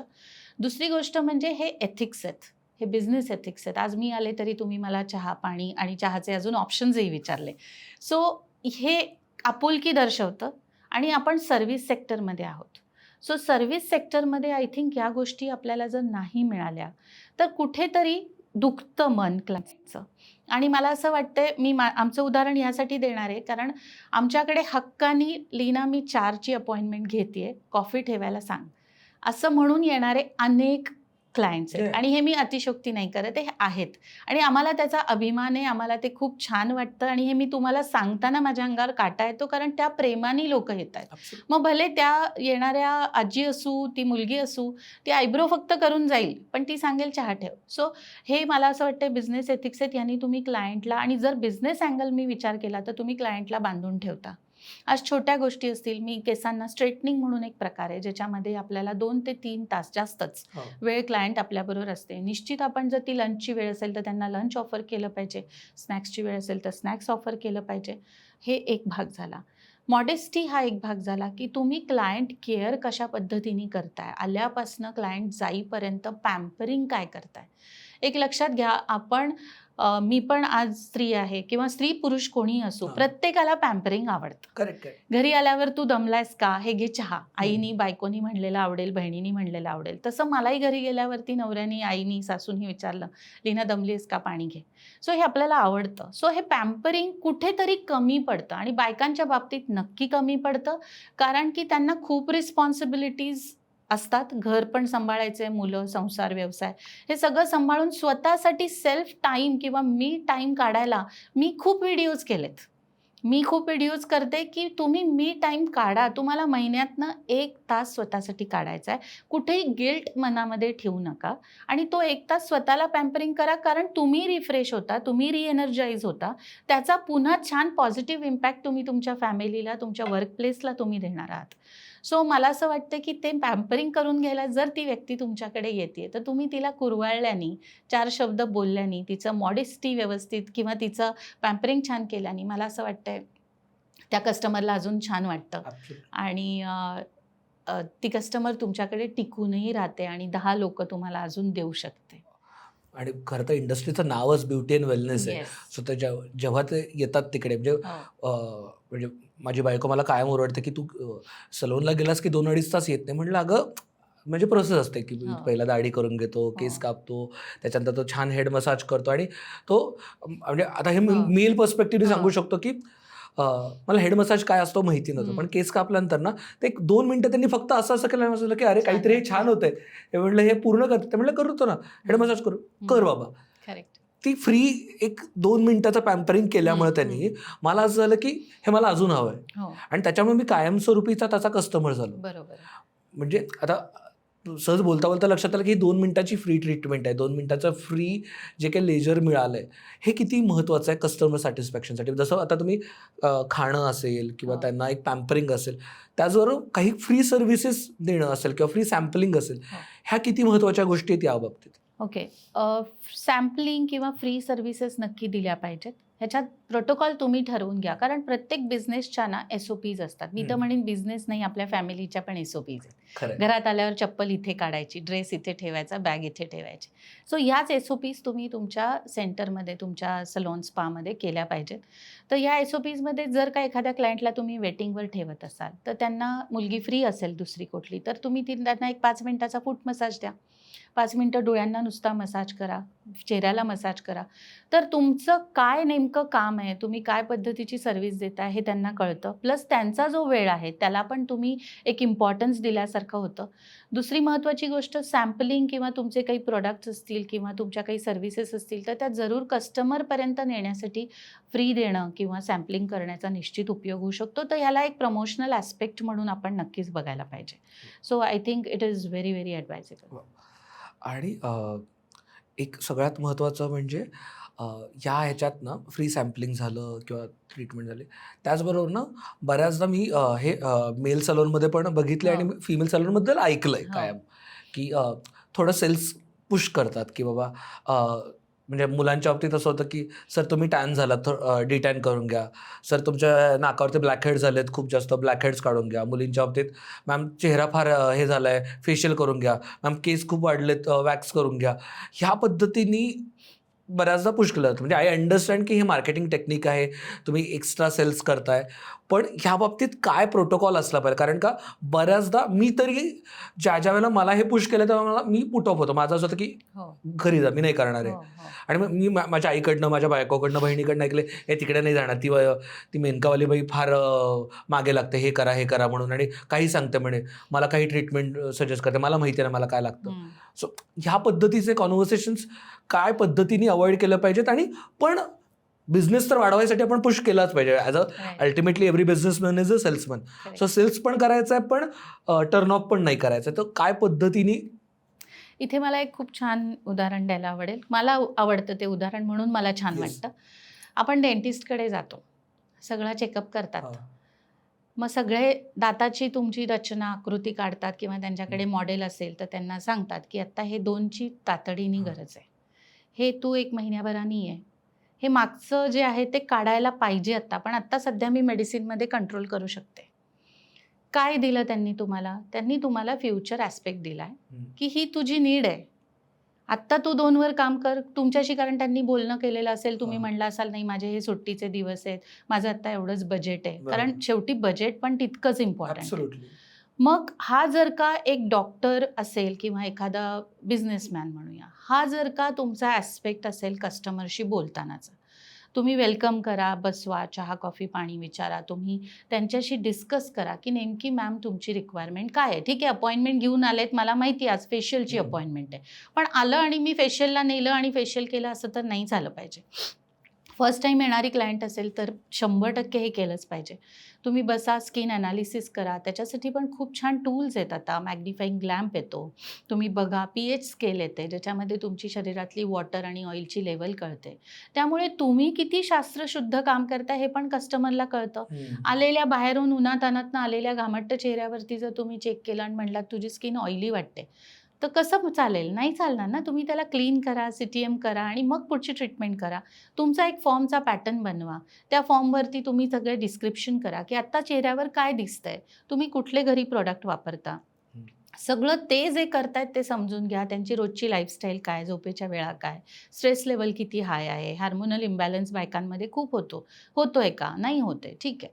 मग आता कुठले प्रॉडक्ट होम केअरला वापरताय तुम्ही का नाही वापरत? खाणं-पिणं ऑन एन एव्हरेज काय आहे? विटॅमिन्स किती, कार्ब्स किती, प्रोटीन किती, फॅट किती, हा अंदाज घ्या. आपल्याला त्यांनी उठल्यापासून झोपेपर्यंत चपाती किती खाल्ली, पोळी भाजी किती खाल्ली हे नाही सांगायचंय. सो हे घेऊन झाल्यावर आता तुम्हाला कळली सगळी पूर्णपणे त्यांची हिस्ट्री. आता तुम्ही रेकमेंड करा, की मॅम आज तुम्ही हे फेशियल बुक केलंय. आज आपण हे जरूर करूया. फक्त यात मी थोडासा बदल करीन. हा पॅक न लावता हा लावेन. कारण तुमची स्किन मला थोडी टॅन दिसतीये, पॅची वाटते, ऑइली वाटते, ब्लॅकहेड्स जास्त वाटतायत. पण मी असं रेकमेंड करेन, की पुढचे जे सिटिंग तुम्ही नेक्स्ट मंथ त्याच्या पुढे याल, त्यावेळेला आपण हे 2 सिटिंग करू. त्यावेळेला मी एक तुम्हाला मशीन वापरेन. तुम्ही मगाशी इक्विपमेंटबद्दल बोललात, तर खूप छान मशीन्स आता ब्युटी अँड वेलनेसमध्ये अवेलेबल आहेत. मग त्याचा वापर करा. त्याबद्दल क्लायंटला लिटरेट करा, एज्युकेट करा आणि त्याचा बेनिफिट काय होऊ शकतो स्किनला हेही समजावून सांगा. तुम्ही जर एखादा ब्रँड सेल करत असाल, बरेच प्रोडक्ट ठेवतात लोकं पार्लरमध्ये किंवा तुमचे स्वतःचे प्रोडक्ट असतील, तर त्याचा इम्पॉर्टन्स समजून सांगा, की होम केअर ही जर अशी वापरली त्याच्याबरोबर, तर तुम्ही आज केलेल्या फेशियलचा ना रिझल्ट टिकून राहील. तर मला असं वाटतं इथे तुम्ही सेल्समॅनशिप केली, पण इनडायरेक्टली केली आणि तुम्ही मागे पण नाही लागलात, पण क्लायंटच्या ते डोक्यात गेलंय. ते डोक्यात गेल्यामुळे तुमचं जर बोलणं योग्य होतं, लॉजिक्स होते त्याच्या मागे, तर आय थिंक ते कस्टमर तुम्हाला निश्चित मिळणार. आज नाही मिळाली, उद्या मिळणार, पण मिळणार. तर मला असं वाटतं this is pretty logic. This is very good thing. की मला खूपच आवडलं आहे की सेल्स करताना पण हेल्प म्हणून केलं पाहिजे हो. किंवा एक त्यांच्या बेनिफिट्ससाठी कुठेही त्या कस्टमरला हो. असं नाही वाटलं पाहिजे की बाबा हा मला लुटायला बसला, हा माझ्याकडनं पैसे काढायला बसलाय. तो जर त्याला जर असं वाटलं की बाबा that person is trying to help me, that person is understanding me, समजून घेऊन मला कस्टमाइज सोल्युशन देतं म्हणलं तर आवडतं. अगदी. आणि मग इट डझंट मेक सेन्स की ते किती पैशाचं आहे. हो. पण त्याच वेळेला मॅम तुम्ही बोलला त्याच्यानुसार मला खूप महत्त्वाचा सेगमेंट वाटला या पर्टिक्युलर इंडस्ट्रीमध्ये. तो म्हणजे अभ्यास असणं, त्याचा अंडरस्टँडिंग असणं की कोणतं प्रोडक्ट रेकमेंड करतं. कारण बऱ्याचदा त्या ब्लँकेट सोल्युशन्स असतात. सांगताना असं लक्षात येतं की म्हणजे मला माहिती आहे की माझा टी झोन काय आहे, मला माहिती आहे की माझी ड्राय स्किन आहे, आत्ता फक्त बाहेरनं आलं तर ऑइली आहे. आणि त्यांनी सांगितलं की मॅम तुमची स्किन खूप ऑइली आहे. तर मग असं होतं की ए बाबा तुला नो युअर शिट, बिलकुल. सॉरी बट हे तुला माहिती असलं पाहिजे. बरोबर. सो हे किती गरजेचं आहे त्याचा अभ्यास. कारण का या इंडस्ट्रीबद्दल एक जे काही लोकांना भ्रामक कल्पना आहे की हे सोपं आहे, कुणीही करू शकतं. पण तुम्ही सांगितलं तर लक्षात येतं की किती अभ्यास असणं गरजेचं आहे. अदरवाईज तुमचे रेकमेंडेशन्स खूप चुकीचे असू शकतात. सो अभ्यास करून तुम्ही जेव्हा काम करता त्यावेळेला तुम्हाला त्याच्यामध्ये त्रास कमी होतो. आज मी नुसतंच वाचून केलं तर मला कदाचित खरंच त्रास होईल. Yeah. म्हणजे अभ्यास नाही येतो. तू नुसतं वाचलाय, लेख वाचलाय किंवा एखाद्या दुसऱ्या ब्युटिशियनचं आलेलं आर्टिकल वाचलंय तर त्यांनी तुला त्रास होऊ शकतो. त्यामुळे प्रोडक्टचा अभ्यास करा, ट्रीटमेंट काय अभ्यास करा, स्किनचा, हेअर नेल जे सर्व्हिस तुम्ही देणार आहे त्याचा अभ्यास करा. त्याचा क्लायंटवर नेमका काय फरक पडू शकतो ते बघा. कमिटमेंट पण फॉल्स देऊ नका. एखाद्याला टॅन झालं म्हणून आलंय, पण ते टॅन किती प्रमाणामध्ये आहे, कशामुळे झालंय ते पण तर इम्पॉर्टंट आहे. बॉडी डिहायड्रेट झाली की पण तर काळी दिसते. मग त्याला तुम्ही उन्हाला किंवा सूर्याला दोष देऊन चालणार नाही ना. ती बाई दिवसभर समजा घरातच आहे पण ती टॅन आहे.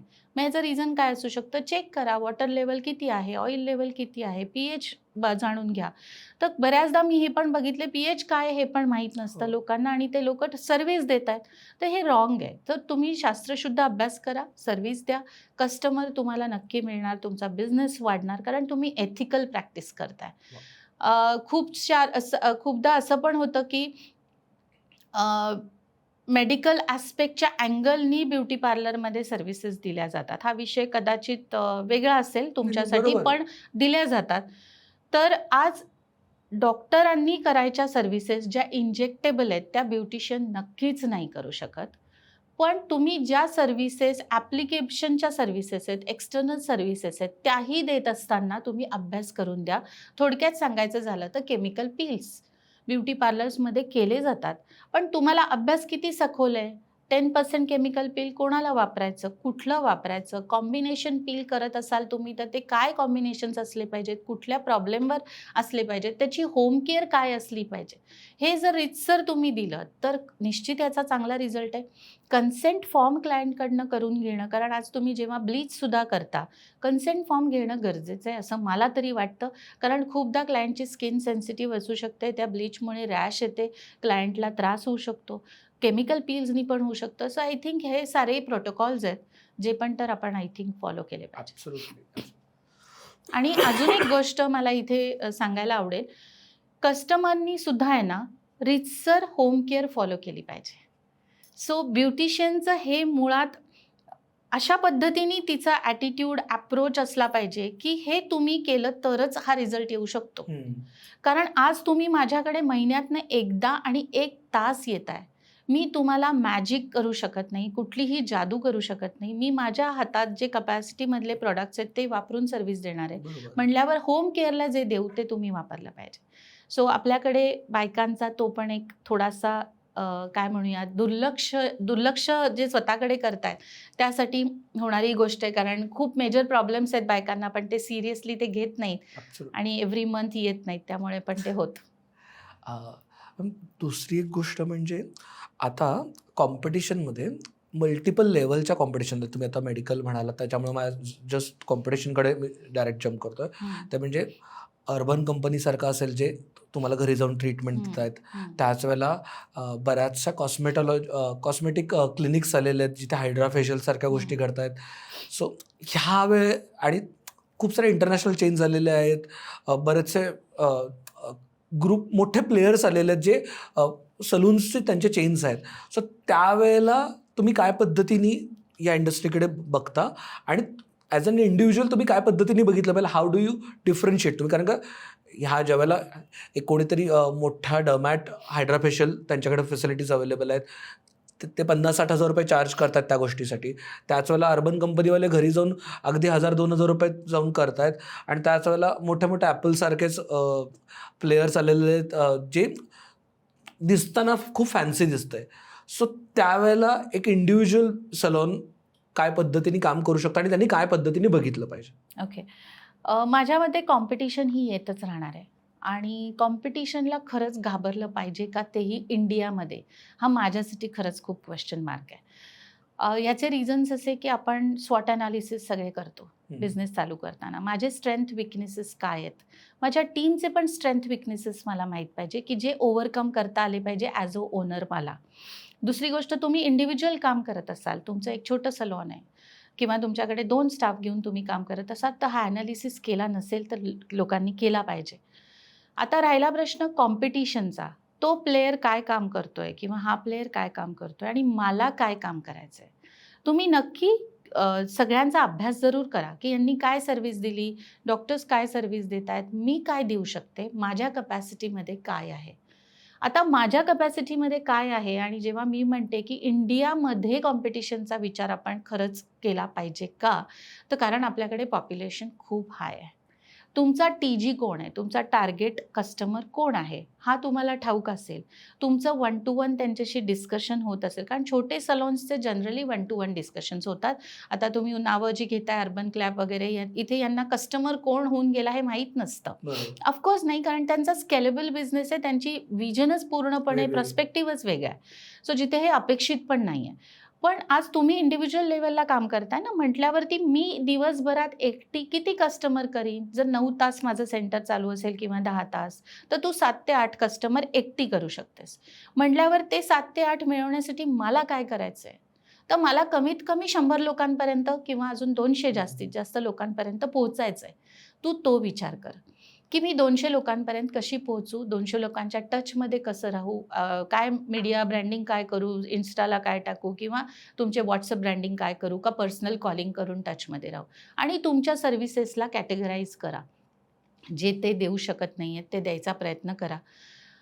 आज जो ॲम्बियन्स तुम्ही तुमच्या सेटअपमध्ये तयार करता ते घरामध्ये मिळत नाही, हे माझं स्पष्ट मत आहे. उद्या भविष्यात मीही कदाचित होम सर्व्हिसेस सुरू करीन, आय डोंट नो, पण मी आत्ता हे सांगू इच्छिते की मला जे रिलॅक्सेशन, जे फिलिंग त्या हेअर कटिंगच्या चेअरमध्ये बसून मिळेल आणि ते हेड मसाजचं सॅटिस्फॅक्शन मिळेल, ते मला डायनिंग टेबलच्या चेअरमध्ये घरी बसून मिळणार नाही. हे एक फॅक्टर आहे फक्त त्यातला. करणारी व्यक्ती खरंच छान असेल तर नक्कीच मला ते समाधान मिळणार आहे. सो तुम्ही तो पण अँगल करा विचार की मी काय एक्स्ट्रा सर्व्हिस देऊ शकते विथ हेड मसाज. पॅकेज करू शकते का, जसं मी मगाशी बोलले होते. सो आय थिंक अशा पद्धतीने तुम्ही कॉम्पिटिशनचा जर विचार केलात आणि पुन्हा सर्वे ॲनालिसिस खूप इम्पॉर्टंट आहे. आपले स्ट्रेंथ अँड विकनेसेस जाणून घेऊन काम करणं पण इम्पॉर्टंट आहे. आणि त्याच वेळेला आता सगळ्यात महत्त्वाचा मुद्दा म्हणजे प्राइसिंग कसं करायचं, हं. चार्जेस कसे ठरवायचे. कारण का हं. सेम प्रोडक्ट आहे हं. सगळ्यांकडे, ऑलमोस्ट सगळ्यांकडे सेम प्रोडक्ट आहे. स्किलसेटवरती फरक असू शकतो, लोकेशनवरती फरक असू शकतो. काय काय फॅक्टर्स विचार केले पाहिजे चार्जेस ठरवताना. सुरुवातीला काही वेगळे चार्जेस ठेवले पाहिजेत का, नंतर वाढवले पाहिजेत का, आणि त्याचा काय म्हणजे कुठल्या कुठल्या फॅक्टर्सचा अभ्यास केला पाहिजे. वी अंडरस्टँड की अभ्यास केला पाहिजे, पण चार्जेस ठरवताना काय काय फॅक्टर्स बघितले पाहिजेत. पहिली गोष्ट क्वालिटी ऑफ प्रोडक्ट आणि त्याचे चार्जेस हे इम्पॉर्टंट आहे. क्वालिटीवरती मला परत भर द्यायला आवडेल, कारण क्वालिटी असेल तर रिझल्ट असेल, क्वालिटी नाही तर रिझल्ट नाही. केवळ स्वस्तातलं मिळणारं किट आहे म्हणून ते घेऊन मी क्लायंटला अँटी टॅन फेशियल केलं असं बोलणं चुकीचं आहे. कारण मला माहिती आहे त्याचा रिझल्ट येणार नाही आहे, तात्पुरता रिझल्ट येईल, उद्या तो रिझल्ट टिकणार नाही आहे. सो ज्यावेळेला तुम्ही एखादं किट खरेदी करता त्याच्यामध्ये किती कस्टमर होऊ शकतात हे कंपनी पण तुम्हाला एज्युकेट करतेच. प्लस तुम्ही पण अनुभवाने ते शिकता. समजा मी एक अँटी टॅन फेशियलचं किट घेतलं, त्यात मला सांगण्यात आलं आहे 10 फेशियल होतील. तुम्ही एकटे वापरत असाल तर जनरली आपण खूप रिस्पॉन्सिबिलिटीनी वापरतो, त्यामुळे खरंच 10 होतात, कदाचित 11 पण होतील. पण जेव्हा टीम वापरते तेव्हा कधी-कधी थोडीशी काय म्हणूयात नासधूस हा शब्द योग्य राहील, थोडा होतो प्रकार आणि त्याच्यामुळे ते कमी जास्त प्रमाणात वापरलं गेलं असल्या कारणाने ते कमी फेशियल्स होतील. पण ऑन एन ॲव्हरेज तुम्ही असं धरून चला की मी 1000 रुपयाचं किट घेतलं, मी त्याच्यामध्ये 8 फेशियल्स माझे झाले किंवा हिशोबाला 10 झाले, तर तुम्हाला साधारणतः 100 रुपये खर्च आला एका फेशियलच्या किटचा. प्लस तुम्ही जे काही लाईट फॅन वापरला असेल त्याचा एक पुढे 15-20 रुपये 30 रुपये खर्च जर तुम्ही ॲड करत असाल तर अंदाजे 150 ते 200 रुपये तुम्ही धरा की तुम्हाला एका फेशियलची वर्किंग कॉस्ट आहे. मग आता ह्याच्यामध्ये तुम्हाला किती % नफा अपेक्षित आहे? कारण ही जी वर्किंग कॉस्ट काढली ह्याच्यात थोडंफार ॲडव्हर्टाईजचं बजेट पण आलं आहे, बाकी पण गोष्टी आल्या आहेत, AC फॅन वगैरे. तर मग तुम्हाला अपेक्षित किती आहे? तर साधारणतः 20% टू 40% एवढे तुम्ही वरती ॲड करू शकता पैसे आणि तुम्ही चार्जेस लावू शकता. सो म्हणजे ऑन एन ॲव्हरेज आपण 500 ते 600 रुपयाला ते फेशियल विकायला हरकत नाही, जर आपण 1000 रुपयाच्या किटच्या हिशोबाने करत असू तर. आणि असंच मग तुम्ही वेगवेगळे तुमचे जे आता प्रॉडक्ट्स असतील 10,000चे असतील, 15,000चे असतील, तर ह्याच कॅल्क्युलेशननी जर तुम्ही पुढे गेलात तर ते बरं पडेल. आणि मॅम बऱ्याचदा ना याच्याचमध्ये आता प्रोडक्टबद्दलच बोलतात, तर अजून एक प्रश्न म्हणजे मी बऱ्याचदा माझ्या आईकडनं हे ऐकलं की अरे ती बाई ना अजिबात क्रीमच वापरत नाही, नुसतं थोडीच क्रीम नावापुरती लावते आणि सगळी स्किन भडभडायला लागते. म्हणजे त्यात एक दुसरा शब्द नाही, त्याला चिंधीपणा केला जातो प्रोडक्ट वापरताना, एस्पेशली फेशियलसारख्या किंवा फेस मसाजसारख्या ट्रीटमेंट असतात तेव्हा. बऱ्याचदा म्हणजे मी मेल पार्लरमध्ये पण बघितलं की एखादा माणूस व्यवस्थित सगळं नीट वापरतो आणि एखादा म्हणजे अगदीच नावापुरतं अगदी थोडासा लावतो आणि ते त्याच्यावरतीच घासत करतो आणि त्यांनी त्रास होतो आणि ते जाणवतं. आणि त्याच्यामुळं म्हणजे मे बी त्या पर्टिक्युलर ट्रीटमेंटमध्ये पर्टिक्युलर सेशनमध्ये त्याला प्रॉफिट जास्त झाला असेल, कारण का त्यांनी बाबा काय 5 ग्रॅम क्रीम वाचवली, पण कायमस्वरूपी मी त्याच्याकडे जाणार नाही आता.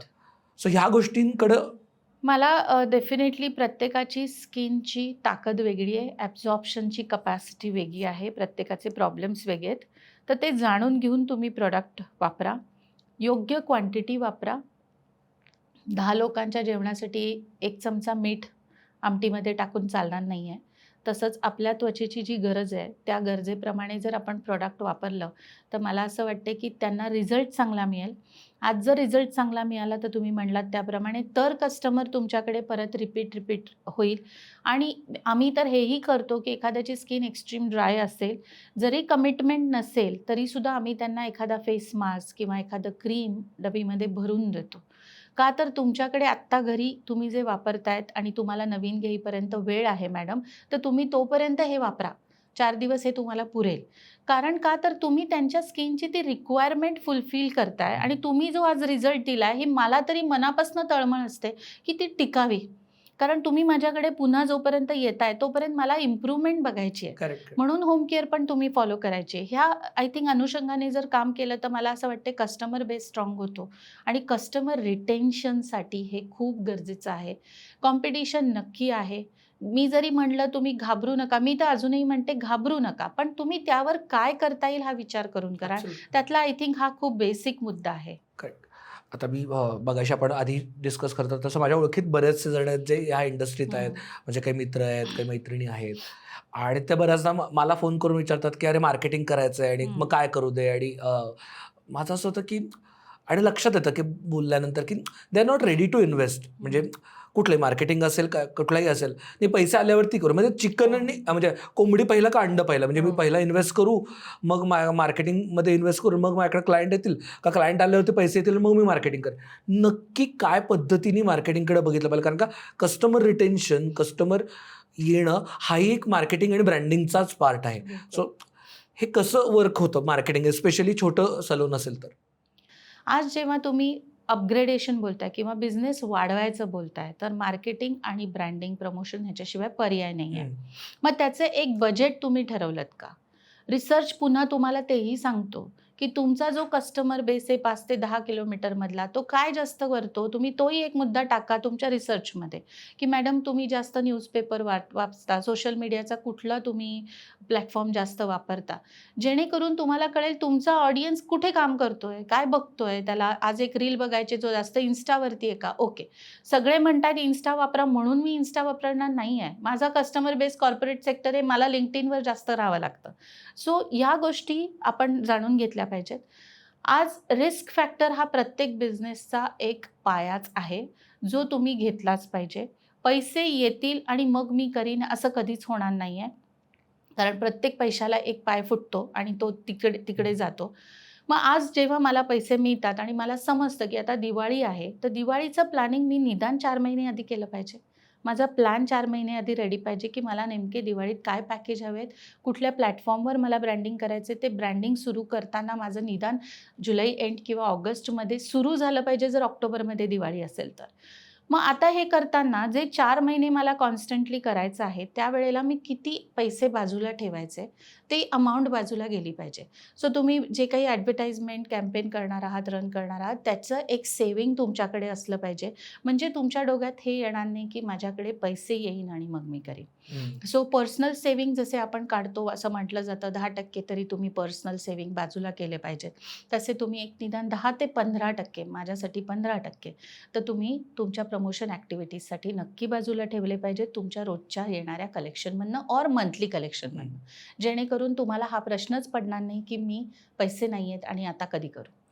सो मला असं वाटतं हे त्याच्यावरचा पर्याय आहे जो. आणि काही गोष्टी असतात ज्या कोलॅबरेशनमध्ये पण होऊ शकतात, फ्रीमध्ये होऊ शकतात. सो तुम्ही कोलॅब कोणाबरोबर करू शकता तर तुमच्या ब्युटी बिझनेसला कॉम्प्लिमेंट करणारे बिझनेसेस म्हणजे fashion designers rather jewellery designers हे मेन आहेत. त्यांच्याबरोबर बोला, त्यांच्याबरोबर कोलॅब करा. तुमचे कस्टमर्सचा डेटा त्यांना द्या, त्यांचा तुम्ही घ्या आणि तुम्ही त्या लोकांपर्यंत पोहोचा. मग इथे तुम्हाला खर्च नाही आहे.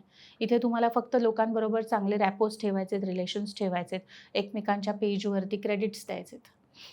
मॅम एखाद्या वेळेस आपल्या प्रेक्षक वर्गाला याचा राग येऊ शकतो कारण पण बऱ्याचदा ना मी असं बघितलं आहे की एस्पेशली ब्युटी सेगमेंटमध्ये आणि जो थोडासा मिडल एज महिला वर्ग आहे तो ना याच्याकडे सायंटिफिकली बघत नाही, फायनान्शियली प्लॅन नाहीत करत किंवा त्यांना जरी कोणत्या पॉईंटला विचारलं तर ते साधारण तसं रॅन्डम आणि वेग उत्तर देतात. आहे 60-70 हजार रुपये महिन्याचा हे आणि 15-20 हजार रुपये होत असेल प्रॉफिट. म्हणजे त्यांना माहिती नसतं, त्याच्याकडे नीट त्यांनी अभ्यास केलेला नसतो किंवा हे कंटिन्युन्सी प्लॅन मार्केटिंगसाठी काढलेलं बजेट ह्याचं काही नसतं आणि ते सतत रडत असतात की नाही पैसे नाहीत, तर मार्केटिंगला पैसे नाहीत, कुठून पैसे आणायचे, कोणीतरी पैसे घालेल मग बघू असं काहीतरी बोलत होतं. तर त्यांना काय सांगाल तुम्ही? मला सर्वप्रथम असं सांगायचं अगदी घरगुती उदाहरण द्यायचे की आपल्याकडे जर एखादं हळदी कुंकू करायचं तरीसुद्धा आपण कमीत कमी महिनाभर 15 दिवस आधी तयारी सुरू करतो. त्याचं किती बायका बोलवणार, काय मेन्यू ठरवणार, काय त्यांना वाण द्यायचं आहे वगैरे आणि त्याचं एक बजेट करतो, सगळं करतो. मग जिथे तुम्हाला इथून हळदी कुंकवातनं तुम्हाला काही मिळणार नाही आहे, हे तुम्ही तुमच्या खुशीसाठी आणि प्रथेसाठी करताय. मग जिथून तुम्हाला 4 पैसे नाही 10 पैसे परत मिळू शकतायत, तिथे प्लॅनिंग का नाही करायचं? हा माझा खूप मोठा प्रश्न आहे सगळ्यांसाठी. सो मला असं जरूर सांगायचं आहे, की प्लॅनिंग खूप इम्पॉर्टंट आहे. आज तुम्हाला बिझनेस किती झाला, मी ₹1 घातला, त्यातनं मला ₹2 मिळाले का त्या ₹1चे मी 50 पैसे केले, हे माहिती असणं गरजेचं आहे एंड ऑफ द डे. मग रोजचा हिशोब तुम्ही कसा ठेवताय? आज तुम्हाला रोजचा हिशोब बघायला वेळ नसेल, तर तुम्ही आठवड्याला बघताय का? तुम्ही महिन्याला बघताय का? तुम्ही मॅनेजर अपॉइंट केलाय, तर त्यांना तुम्ही त्याच्यासाठी रिस्पॉन्सिबल ठरवताय का? तर या गोष्टी आय थिंक रोजच्या रोज पडताळणी करणं गरजेचं आहे. कारण बिझनेस आहे तो, वाढण्यासाठी असतो, बिझनेस कमी होण्यासाठी नसतो. मग आज जेव्हा तुम्ही तुमच्या स्वइच्छेने हा बिझनेस सुरू करताय आणि तुम्हाला माहिती नाही की 50,000 झालंय का 60,000 झालंय, तर हे चालणार नाही. आत्ता नुकतेच रतन टाटाजी चा देहांत झाला. पण आज आपण ह्या मोठ्या सगळ्या व्यक्तींकडनं काय शिकतोय? तर आपण बिझनेस कसा ग्रो करायचा? आज आज आपण कुठल्या पद्धतीने बिझनेसच्या अँगलकडे बघितलं पाहिजे, आपण का नवीन शिकत राहिलं पाहिजे आणि ह्याचा जो काही हिशोब आहे, जमा खर्च आणि आता किती उरले, हे ठाऊक असणं हे प्रत्येक बिझनेसमॅनची रिस्पॉन्सिबिलिटी आहे. आणि वुमेन ऑन्ट्रप्रिनियर्सच्या बाबतीत बोलायचं झालं किंवा ब्युटी बिझनेसकडे बघणाऱ्या लोकांच्या बाबतीत किंवा ब्युटी बिझनेस करणाऱ्यांच्या बाबतीत बोलायचं झालं, तर जरूर तुम्ही मॅन्युअली का होईना हे जरूर करा. जरुरी नाही तुमच्याकडे सुरुवातीला सॉफ्टवेअर आणि सगळं टेक्नो सॅव्ही सगळं असलं पाहिजे. साधी हिशोबाची वही करा, रोजचं कलेक्शन लिहा, जमा खर्च लिहा आणि किती उरले पैसे, त्यातनं मी किती बाजूला काढू माझ्या स्वतःच्या सेव्हिंगसाठी, किती बाजूला काढू मार्केटिंगसाठी, किती बाजूला काढू सॅलरीजसाठी. कारण सॅलरी मी म्हटलं तसं सॅलरी रेंट हा खूप मोठा विषय आहे. हे पैसे जोपर्यंत बाजूला पडत नाहीत, तोपर्यंत तुमचे पुढचे प्रॉब्लेम सॉल्व्ह होत नाहीत. सो आय थिंक ही पडताळणी झालीच पाहिजे. मॅम आता आपण शेवटच्या सेगमेंटकडे येत चाललो तर एक तर म्हणजे आत्ता ब्युटीच्या डेफिनेशन चेंज होत चाललेल्या आहेत. पूर्वी गोरेपणाबद्दल एक अट्रॅक्शन होतं, आता लोकांना हळूहळू ॲटलिस्ट जिथे जिथे अवेअरनेस वाढला तिथे गोरेपणाबद्दलचं अट्रॅक्शन कमी होत चाललं आहे. लोकांना तुमची स्किन छान असणं, तुकतुकीत असणं एवढंच महत्त्वाचं आहे. त्यांना होणं महत्त्वाचं नाही. त्यांची जी काय जो त्यांचा ओरिजिनल कलर आहे तोच त्यांना मेंटेन करायचा आहे Yes. आणि त्याच्याबद्दल छान अवेअरनेस होत चाललं आहे. पण अजूनही बऱ्याचशा पार्लर्समध्ये ह्याच्यामध्ये त्यांचं बोलणं असं असतं की मॅम जरा गोरं होऊया, सर जरा गोरं होऊया. हे कितपत योग्य आहे आणि कशा पद्धतीने त्यांनी पण त्यांचा माइंडसेट अपग्रेड केला पाहिजे? मी परत सांगीन, अभ्यास, लॉजिक्स, स्टडी इम्पॉर्टंट आहे. तुम्ही म्हणलात तसं आपण जन्मतः ज्या रंगाचे असतो, काळाने किंवा तो काळा म्हणण्यापेक्षा आपल्या लाईफस्टाईलने किंवा हवामानाने तो रंग थोडाफार बदलतो. पण मी जर सावळी जन्माला आले तर मी गोरी होऊ शकत नाही. हे एक सत्य आहे आणि हे सगळ्यांना ठाऊक आहे. तर आपणही हा प्रयत्न नाही केला पाहिजे अशा पद्धतीने समजवायचा. आत्ता जे स्किनवरती प्रॉब्लेम आहे, त्या प्रॉब्लेमला तुमच्या मूळ स्किन टोनकडे घेऊन जायला मला किती वेळ लागू शकतो, मी त्याला काय प्रॉडक्ट वापरू शकते, त्यावर तुम्ही काय काळजी घ्यायची आहे हेही इम्पॉर्टंट आहे. अंडरलाईन करून सांगेन हे वाक्य परत, कारण की आपण 1 महिन्यातनं एकदा 1 तास ती क्लायंट आपल्याकडे येते आणि आपण सर्व्हिस देतो. ती तुम्ही अतिशय लॉजिकल द्या, शास्त्रशुद्ध द्या, प्रॉडक्ट नॉलेज आणि क्लायंटला अवेअर करून द्या. आणि होम केअर निश्चित सांगा, कारण क्लायंटनी होम केअर पुढचे 29 दिवस वापरणं गरजेचं आहे. तरच 30व्या दिवशी पुन्हा जेव्हा क्लायंट आमच्याकडे येणार त्यावेळेला आम्हाला ती स्किन इम्प्रूव्ह झालेली बघायची असते. सो आपण जे होऊ शकतं तेवढंच जर बोललो तर माझ्या मते ते जास्त लॉजिकल आहे, क्लायंटला भावण्यासारखं आहे आणि ॲक्सेप्टन्स लेवल तिथे क्लायंटची वाढेल. तुमच्याकडे त्या क्लायंटला परत परत यायला आवडेल. आणि फ्युचरमध्ये काय गोष्टी तुम्हाला बदलताना दिसतात? म्हणजे what is the future of beauty industry? कारण का लोक आता जसे आहात तसे राहा, तुम्हाला वॅक्स करायची गरज नाही, तुम्हाला गोर व्हायची गरज नाही, तुम्हाला ह्या सगळ्या पद्धतीच्या बोलणं चाललेलं आहे. आणि त्यातल्या बऱ्याचशा गोष्टी खऱ्या पण आहेत की म्हणजे गोरं होणं म्हणजे काही सुंदर दिसणं असं नाही होत. ह्या सगळ्या गोष्टी आहेत. पुरुषांच्या बाबतीत पण हे घडत चाललं. तर तेव्हा तुम्ही या इंडस्ट्रीकडे फ्युचर म्हणून कसं बघता आणि लोकांनी काय पद्धतीने बघितलं पाहिजे म्हणजे जे ह्याच्यात करिअर करू इच्छितात?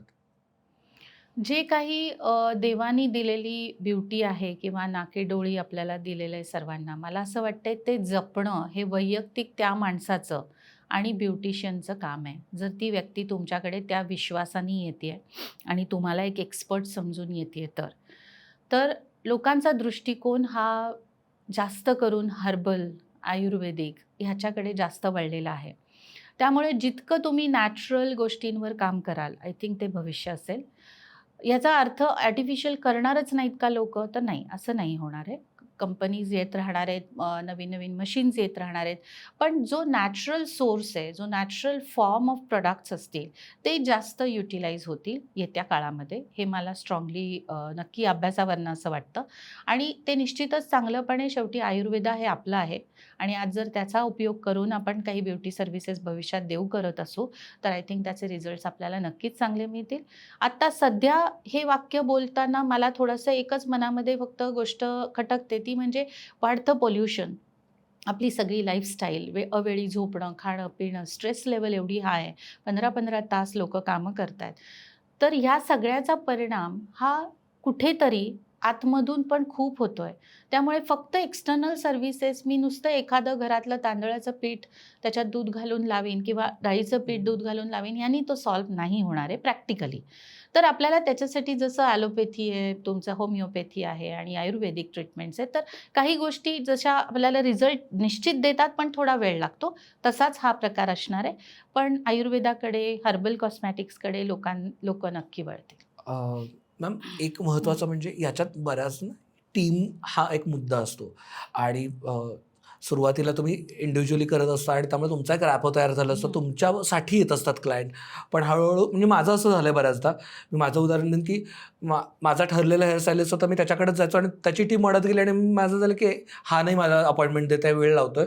मग मी त्याकडे जाणं बंद केलं कारण का दुसरी माणसं आवडत नव्हती मला आणि मग डिसअपॉइंटमेंट व्हायला लागते. सो चे रेप्लिकास तयार करणं तर शक्य नाही, पण ॲटलिस्ट 90% 95% तुमच्या लेवलची सर्व्हिस देणारी लोकं कशी तयार करायची आणि ती टीम कशी मेंटेन करायची? कारण का ह्या इंडस्ट्रीमध्ये सगळ्यात जास्त ॲट्रिशन आहे. 2 महिन्यात जमायला लागलं की तो पळून जातो, स्वतःचं चालू करेक्ट. करतो. तुम्ही म्हणताय हे अगदी बरोबर आहे, कारण की ही संख्या खरंच वाढलेली आहे. थोडंसं शिकलं की मुलींना वाटतं आता मला येतं, आता मी घरी जाऊन सर्व्हिस देईन, आता मी दुसरीकडे ₹500 जरी कुठे वाढवून मिळत असतील तरी मुली जातात आणि दुसरीकडे जॉब करतात. पण ह्यानी फारसं त्यांचंही भलं होणार नाही आहे.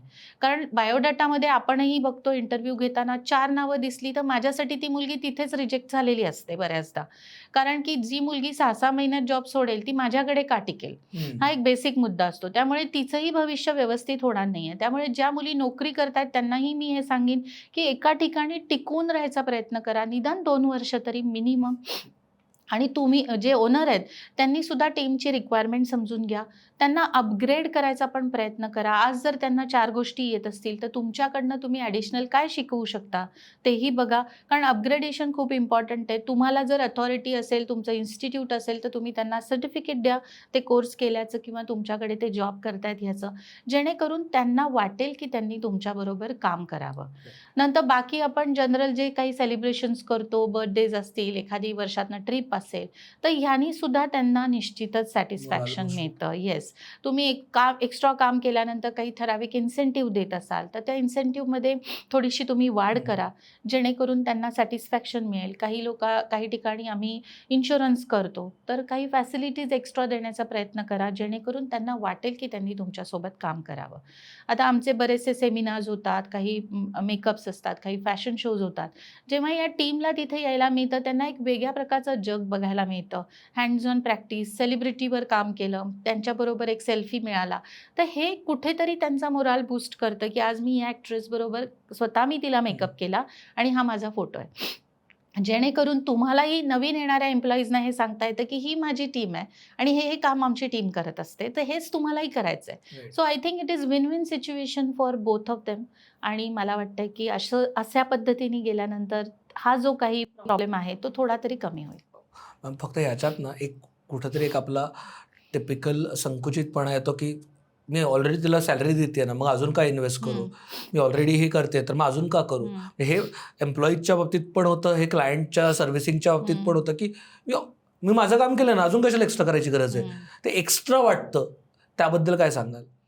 मला असं वाटतं जर ती टीम तुम्हाला 4 पैसे जास्त मिळवून देत असेल, तर आपल्याकडनं हे एक्स्ट्रा, मी म्हणते अजून एक्स्ट्रा गेलं पाहिजे. तुम्ही पुन्हा मी टाटाजींचं उदाहरण सांगेन, कारण की मी खूप वाचते त्यांच्याबद्दल आणि आज त्यांनी त्यांच्या एम्प्लॉईजना खुश ठेवलं आहे. खुश म्हणजे असंच खुश नाही ठेवलं आहे, मनापासून खुश ठेवलं आहे. त्यांना फॅसिलिटीज दिल्या आहेत. आज एम्पायर ते क्रिएट करू शकलेत. तर मी म्हणत नाही आपल्याला तेवढं मोठं एम्पायर क्रिएट करायचं आहे आणि ती व्हिजन आपल्याकडे आहे. पण आपण तो प्रयत्न तर नक्की करू शकतो. सो व्हिजन मोठी ठेवा. बरं, आज एखाद्या एम्प्लॉईला तुम्ही एक्स्ट्रा दिलं आणि उद्या ती सोडून गेली. त्यांनी नुकसान काय झालं? आज तुमचं काम देण्याचं आहे ना, देत राहा आणि लॉजिकल देत राहा. असं नाही की एखादी व्यक्ती कामच नाही करत आहे आणि तुम्ही तिला द्या, हे नाही मी सजेस्ट करणार आहे.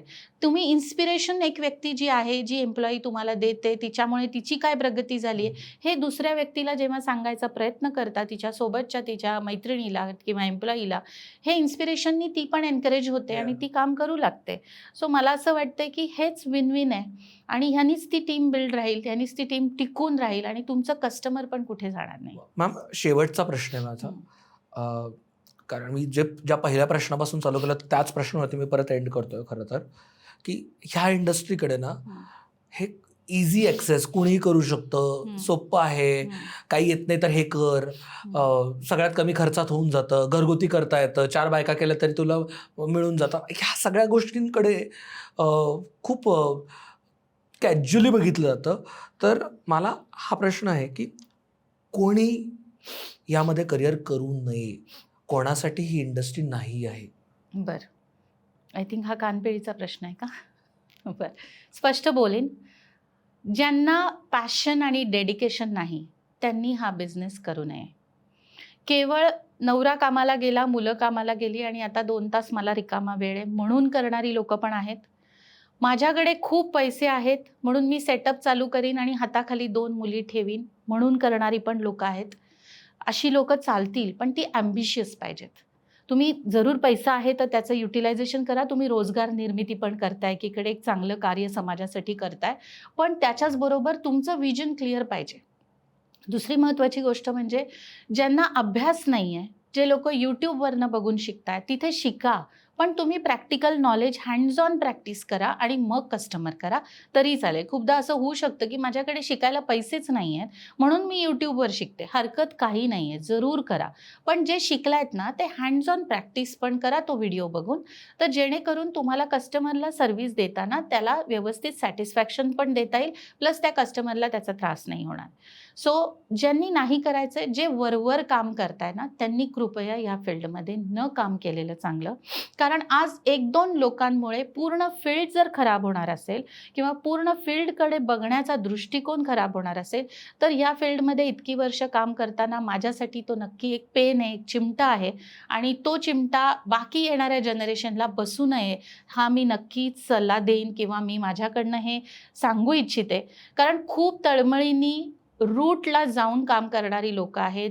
सोने दागिने गहाण ठेवून बिझनेससाठी किंवा कोर्ससाठी पैसे तयार करणारी, उभे करणारी लोकं आहेत. आज नवऱ्यांनी त्यांच्या FDs मोडून माझ्याचकडे पैसे दिलेले आहेत कोर्सेस करता. अशी पण लोकं आहेत. जेव्हा ही लोकं एवढ्या तळमळीने बिझनेस करतायत आणि त्याच्यापुढे जर वरवर बिझनेस करणारी येऊन लोकं या लोकांकडे जर बोटं दाखवली जाणार असतील, तर मला त्यांना सांगायचं आहे की तुम्ही हा बिझनेस करू नका. आणि मॅम, अजून काही ॲड करावंसं वाटतंय का याच्यात? मला अजून सांगायला आवडेल म्हणजे ज्यांचा अभ्यास नाही आहे आणि जे वरवर अभ्यास करून हे काम करू इच्छितात, त्यांनी पण या फील्डमध्ये न काम केलेलं जास्त चांगलं. कारण या फील्डमध्ये येण्याकरता खूप अभ्यासू वृत्ती पाहिजे आणि तुम्ही कारण स्किन आणि केसांबरोबर काम करताय, तर निश्चितच तळमळीने अभ्यास करून तुम्हाला सर्व्हिस देता आली पाहिजे. खूप खूप थँक्यू. लिटरली खऱ्या अर्थाने तुम्ही एक विश्वासाची थाप पण दिली आहे आय एम शुअर सगळ्यांना, आणि योग्य ठिकाणी कान पण पिळलेले आहेत. म्हणजे दोन्हीचा फायदा उठवून मला गॅरंटी आहे की यातनं बऱ्याचशा एस्पेशली महिला उद्योजिका ज्या असतील ज्यांना या ब्युटी सेगमेंटमध्ये यायचं आहे त्यांना डेफिनेटली फायदा होईल. आणि तुम्हाला कसा वाटला एपिसोड आजचा तेही सांगा. कोणत्या सेगमेंटबद्दल अजून जास्त माहिती हवी आहे ते सांगा. आम्ही डेफिनेटली मॅमना कसं कनेक्ट करता येईल, त्यांच्या इन्स्टिट्यूटला कसं कनेक्ट करता येईल याची खाली लिंक देऊच, त्याला तुम्ही कॉन्टॅक्ट करू शकता. अजून कोणत्या इंडस्ट्रीबद्दल तुम्हाला मास्टर क्लास सेगमेंट आवडेल, कोणत्या उद्योजकांसोबत नवा व्यापारचा एखादा एपिसोड आवडेल हे नक्की सांगा. आणि जर प्लीज सबस्क्राईब नसेल केलं तर आत्ताच्या आत्ता सबस्क्राईब करा, बेल आयकॉनवरती क्लिक करा आणि कॉमेंटमध्ये सांगा काय आवडतं काय नाही आवडतं आहे ते गरजेचं आहे, जेणेकरून जास्तीत जास्त लोकांपर्यंत पोहोचता येईल. धन्यवाद. लोकसभा.